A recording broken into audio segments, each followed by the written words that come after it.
O nosso evangelho hoje é Mateus 1, de 18 a 24. A origem de Jesus Cristo foi assim. Maria, sua mãe, estava prometida em casamento a José. E antes de viverem juntos, ela ficou grávida pela ação do Espírito Santo.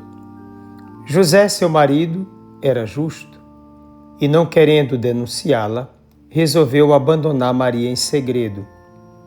Enquanto José pensava nisso, eis que o anjo do Senhor apareceu-lhe em sonho e lhe disse: José, filho de Davi, não tenhas medo de receber Maria como tua esposa, porque ela concebeu pela ação do Espírito Santo. Ela dará à luz um filho, e tu lhe darás o nome de Jesus, pois ele vai salvar o seu povo dos seus pecados. Tudo isso aconteceu para se cumprir o que o Senhor havia dito pelo profeta. Eis que a Virgem conceberá e dará à luz um filho. Ele será chamado pelo nome de Emanuel, que significa Deus está conosco. Quando acordou, José fez conforme o anjo do Senhor havia mandado e aceitou sua esposa. Palavra da salvação. A origem de Jesus Cristo. O foco de Mateus é cristológico e pneumatológico. Ele está fazendo uma releitura a partir da ressurreição, uma forma de mostrar que, desde cedo, aquele menino, mais tarde o ressuscitado, já era o Deus conosco, detentor da missão salvífica.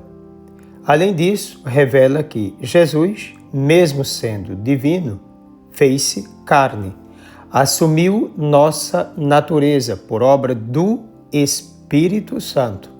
É o que o texto vai dizer aqui com relação a Maria, o anjo diz a Maria em Lucas e diz também a José aqui em Mateus. Então vai ser obra do Espírito no ventre de uma mulher, mas não de qualquer mulher, pois esta tem nome, é Maria e é plena do Espírito de Deus, agraciada de modo pleno, criada com essa vocação, essa maternidade divina.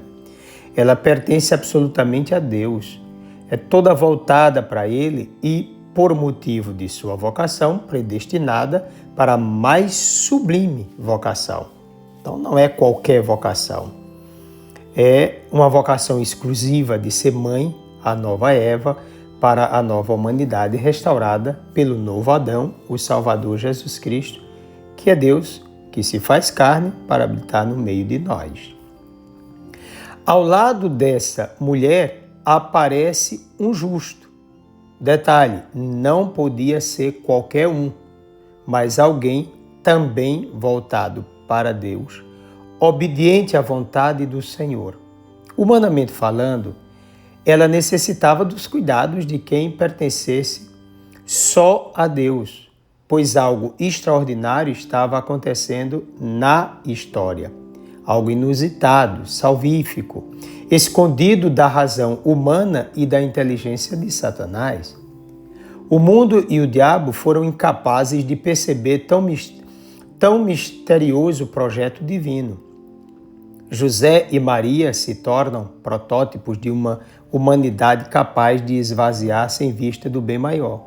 Renunciam livremente à própria vontade a fim de que Deus realize por meio deles seu projeto de salvação.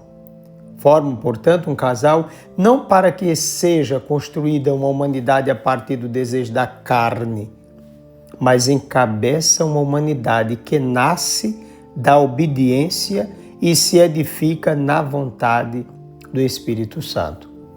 O acento não está mais na carne, certo? A humanidade aqui biológica, natural, que nós estamos acostumados a partir desse tronco, Adão e Eva. Mas no Espírito de Deus, é claro que Jesus assume verdadeiramente a carne, mas veja, não é por força da carne que ele vem, né? Por força de Deus, do Espírito Santo. Antes, por estímulo da serpente, uma história de decadência assombrou o homem, agora por ação do Espírito de Deus. Uma nova história de elevação alegrou a humanidade. No começo da criação, a carne, no início da nova criação, o Espírito. Daí porque não se pode pensar em outra forma de vida para Maria, senão a de totalmente consagrada, absolutamente virgem.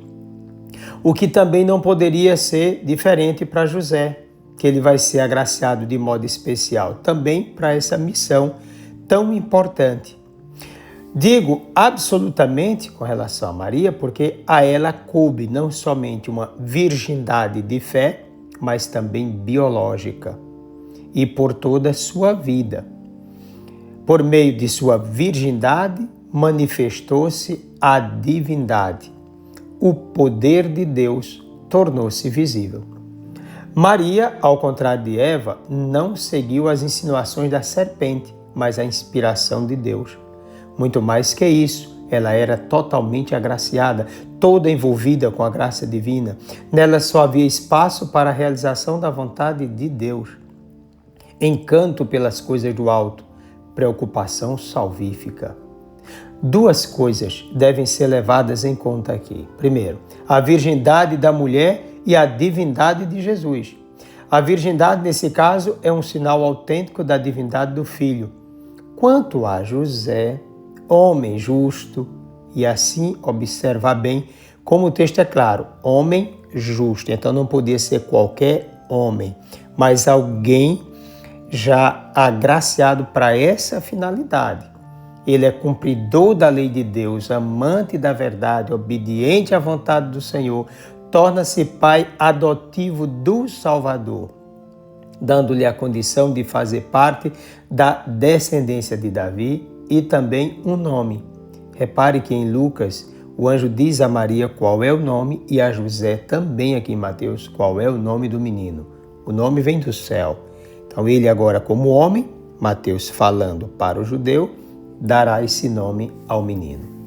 Então ambos, Maria e José, foram abençoados para fazerem parte da mais sublime ação de Deus na história, na humilhação de si, enquanto filho encarnado, e exultação de uma humanidade decaída, na humanização do Verbo, ele assume sem deixar de ser Deus, nossa natureza humana, e na divinização do homem por meio do mesmo Verbo feito carne. José, homem justo, e Maria, agraciada de modo pleno, a mulher inimiga da serpente, a arca da nova e eterna aliança. Maria nasceu, foi criada por Deus para ser a bendita mãe do bendito Filho Jesus Cristo, nosso Salvador. Então, agora gostaria de trazer também focar mais nesse ponto com relação a José e Maria. Sabendo do tamanho do mistério, algo grandiosíssimo, incomparável, como já foi dito, então quem poderia ser o esposo dessa mulher? Porque é uma mulher toda para Deus, santuário dele. Como Lucas escreve também, aquela ida de Maria à casa de Isabel, fazendo uma referência à arca aí na casa de Davi, está vendo Maria como arca de Deus. Maria salva antes para poder ser a mãe do Salvador. Pelos méritos da cruz de Cristo, Maria salva, então salva antes, não é? E dela sairá Jesus Cristo, na sua humanidade. Então, quem poderia ser o marido dessa mulher? Será que seria um casamento à semelhança dos demais? Bom, como celebração. Mas por que era necessário? Imaginemos, é a história que está aí. Aqui nós temos história, aqui nós temos o contexto social. Maria precisava desse companheiro historicamente falando, está grávida por obra do Espírito Santo. Nesse caso, José é aquele que vai fazer a ligação da descendência de Jesus, mas é aquele que vai proteger Maria. E Jesus, nesse seu estado de kenosis, vai ser o protetor daquela casa, é quem vai introduzir essa família no seu contexto histórico e social. Então, como isso é importante. Então, não é para fazer aquele casamento, porque todo homem tem que casar e toda mulher, não é nada disso. Deus tem um plano salvífico, Ele está organizando este plano.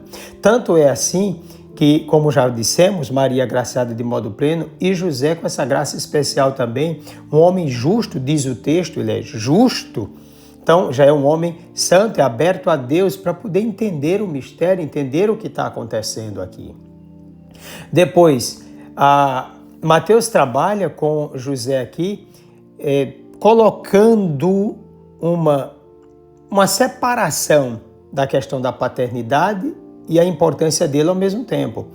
Porque a paternidade é divina, só Deus é o Pai, a importância de Maria, mas não a importância do homem no sentido biológico do nascimento de Jesus. E esse é bem trabalhado, porque observe que no primeiro momento José, sendo justo, amando Nossa Senhora, vai querer carregar uma culpa indo embora, mas ao mesmo tempo dando o sinal de que ele indo embora está dizendo não é meu, dizendo também não é meu, está tirando toda a possibilidade de participação de José. Então convém observar esse ponto, não é? Agora, enquanto ele pensava em ir embora, sim, aí vem o anjo, porque vai revelar a ele também esse mistério. Então, o menino vem por obra do Espírito Santo. O que disse a Maria, está dizendo aí também, olha, é obra de Deus. Assim como Deus criou o primeiro homem lá atrás, sem participação de outro homem, porque aí a gente ia entrar numa sequência grande, né? Também aqui, sem participação do homem, ele cria, porque nada, como disse a Maria, é impossível para Deus. Então, cria aqui. E você tem uma responsabilidade grande, diz o anjo, né? José, filho de Davi, já que não fez a ligação com Davi, não tenhas medo de receber Maria como tua esposa, porque ela concebeu pela ação do Espírito Santo. Então, não é obra de homem, é obra de Deus. Então, José é introduzido nesse mistério. Agora, ela vai dar à luz e o nome do menino será Jesus, Deus salva, natureza é divina, vocação é Salvador, a missão dele vai salvar o povo dos seus pecados. Então, José é introduzido, foi preparado, né, agraciado antes, é um homem justo, aberto à ação divina, entende o mistério, abraça essa vocação belíssima e vai entregar tudo para poder colocar-se à disposição do tudo, Jesus Cristo nosso Senhor. Alguém pode chegar e dizer, mas aí nesse caso nós estaríamos ferindo aquela condição natural do casamento, da vida de Israel. Não vamos com essas ideias, essas comparações. Sai disso, pelo amor de Deus. Porque aí o chamado é específico para uma missão específica, para uma realidade específica. José, homem justo e santo, com a missão importantíssima agora ao lado da Virgem Maria. Não há espaço para outra realidade na cabeça de José agora, porque ele tem uma revelação. Ali está o Filho de Deus, que vem por obra do Espírito Santo para salvar a humanidade inteira. Depois, quem poderia tocar o santuário de Deus? Maria foi feita exclusivamente para Deus. Se queremos um outro ponto para nos ajudar na reflexão, peguemos o que ela responde ao anjo. Como se fará isso se eu não conheço homem? Mas ela já estava desposada de casamento, desposada com José, podia viver com ele, mas não era a pretensão. A cabeça de Maria, minha gente, é toda de Deus. Maria não tinha inclinação para outra coisa porque Deus era o encanto de sua alma, é agraciada de modo pleno. Maria é toda para ele, não vai introduzir elementos, mesmo que sejam naturais aqui na vida dela. Ela foi preparada, repito, exclusivamente para Deus, é santuário dele, arca dele, toda dele. Tanto é que quando ela está aos pés da cruz, Jesus Cristo vai dar lá ao discípulo amado, não vai dar a qualquer um de qualquer jeito. Então não poderia ser qualquer um para ser marido da Virgem Maria aqui, dentro desse sentido de importância histórica e social. Não poderia, tinha que ser um homem todo de Deus, voltado para Deus. Então lá aos pés da cruz, dando sinal de que José não estava mais presente, ela vai ficar com o discípulo amado. Tem que ser amado de Jesus para ter a Virgem Santíssima, entende? A gente precisa entrar na inteligência da Sagrada Escritura. Então José é esse todo de Deus com essa vocação, não é uma vocação mais minha vocação, meu desejo, eu quero uma mulher porque eu quero filhos, eu quero isso, eu quero aquilo. Não, entrou em outra dimensão completamente diferente. A missão dele agora está clara, ele está claro com o que ele tem que fazer na vida dele. E aí isso, não, mas seria uma tristeza, não, é a alegria, ele está fazendo a vontade de Deus, a alegria dele é fazer a vontade de Deus. Toda pessoa que descobre esse mistério de Deus ou o mistério de Deus na sua vida não mede esforços para se entregar totalmente a Deus e fazer a sua vontade, porque essa é a sua felicidade, não tem como pensar de outra forma. Então veja que maravilha, introduzir essa realidade no contexto do Evangelho de hoje, antes do nascimento de Jesus. Que figura maravilhosa essa de José nesse mistério com a Virgem Santíssima. Aqui com Isaías, depois João Batista, primeiro a Virgem Santíssima e agora São José. Que vocação belíssima. Aprendamos com a Sagrada Escritura, peçamos a Deus também essa inteligência da palavra e mergulhemos verdadeiramente naquilo que Deus realmente quer também para nós. Temos essa missão hoje. O que podemos fazer? O mistério está aí exposto, colocado para nós. Coloquemos nossa vida à disposição do Senhor, deixemos que o Espírito Santo nos conduza, porque eu tenho certeza que não teremos somente nós a salvação, mas seremos instrumentos dela para tantos que necessitam, principalmente hoje. Crê verdadeiramente em Jesus Cristo, nosso Senhor, torná-lo conhecido e capaz de ser amado. Desça sobre ti a bênção do Deus Todo-Poderoso, Pai, Filho e Espírito Santo. Um forte e carinhoso abraço.